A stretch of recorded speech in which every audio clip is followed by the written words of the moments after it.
O projeto Educando para Cristo traz até vocês os surgimentos dos sacerdotes de Deus na terra e vamos começar com a história de Moisés e Arão, os sacerdotes reais. A história da Bíblia começa em um templo-jardim, com um casal, Adão e Eva, como sacerdotes reais de Deus. Eles devem cuidar da criação em parceria com Deus. E esse lugar onde céu e terra se encontram está cheio da bênção de Deus. Mas Adão e Eva foram enganados por uma criatura e foram exilados da presença de Deus. Perderam sua vocação como sacerdotes. Com isso, toda a humanidade é imersa em violência. Mas Deus promete que um novo sacerdote real virá para se oferecer em sacrifício e levá-los de volta à bênção do Éden. Mais tarde, encontramos um outro casal, Abraão e Sara. Deus promete que, por meio de sua família, o sacerdote real virá para restaurar a bênção do Éden, não só para eles, mas para todas as nações. Então, é essa família que dá origem ao povo de Israel. Eles acabam indo para o Egito e se tornam escravos sob o violento governo do rei deles, o Faraó. Então, Deus escolhe Moisés para representá-lo diante do Faraó e ser um mediador em favor de Israel. Moisés confronta o Faraó e liberta Israel da escravidão, levando-os pelo deserto até chegarem ao Monte Sinai. Ali, Deus aparece a todos os israelitas e os convida a se tornarem um reino de sacerdotes. Então, Ele está convidando a todos para serem sacerdotes como Adão e Eva no Éden. Certo, mas eles ficam com medo de Deus e não se aproximam de sua presença. Então, Moisés sobe sozinho ao topo do monte. E lá, Moisés recebe os famosos 10 mandamentos, sendo os 2 primeiros. Adore somente Deus e não faça estátuas de ídolos. E Moisés vê coisas muito incríveis lá em cima. Ele vê o templo celestial de Deus e também uma planta dele, chamada de um modelo. Certo, a orientação para a construção do tabernáculo. Sim, ele foi projetado como um modelo simbólico do Éden. É um lugar onde céu e terra se encontram.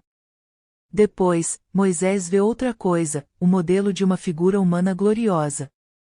O sumo sacerdote que trabalhará no tabernáculo. Certo, e apenas esse sacerdote pode entrar e sair do espaço sagrado em nome dos outros. Ele está de branco, usa uma coroa e está brilhando com joias. Ele é uma imagem do sacerdote real que esperamos. Mas o homem chamado a ser primeiro sumo sacerdote de Israel é o irmão de Moisés, chamado Arão. Enquanto Moisés vê tudo isso, no pé da montanha, Arão está desviando o povo, fazendo uma imagem idólatra de Deus. Então, aquele que será o sumo sacerdote está quebrando o primeiro mandamento. Sim, Deus fica furioso e diz a Moisés que já está cansado dessas pessoas. Ele quer recomeçar apenas com Moisés. Mas Moisés se levanta diante de Deus e intercede pelos israelitas. Ele oferece sua própria vida como sacrifício pelos pecados deles. E apesar de Deus não tirar a vida de Moisés, ele perdoa o povo como Moisés pediu. E quando Moisés desce da montanha, ele está brilhando como o sumo sacerdote que estava na sua visão.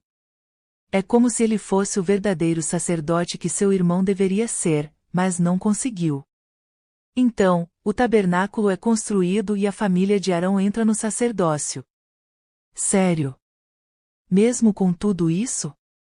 Sim, e as coisas ficam ainda piores. Deus dá a Arão e seus filhos instruções muito claras sobre como agir sendo sacerdotes. E logo no primeiro dia de serviço, os 2 filhos de Arão violam as ordens de Deus.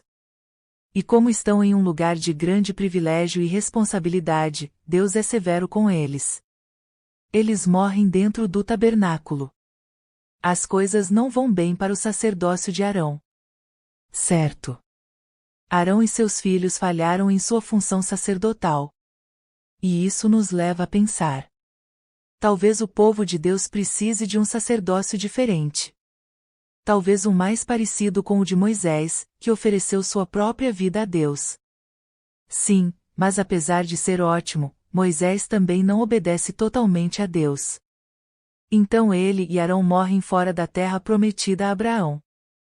Então Moisés era apenas uma imagem do tipo de sacerdote que o povo precisava.